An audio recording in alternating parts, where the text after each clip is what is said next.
Assalamualaikum warahmatullahi wabarakatuh. Allahu Akbar, Allahu Akbar, Allahu Akbar, walillahil hamd.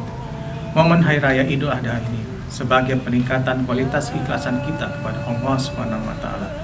Kita teladani keikhlasan dari Nabi Ibrahim alaihissalam dengan pengorbanan yang sangat tinggi kepada Allah Subhanahu wa taala.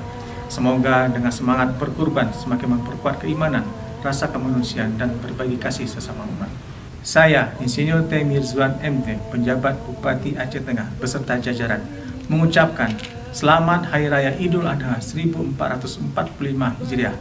Wassalamualaikum warahmatullahi wabarakatuh.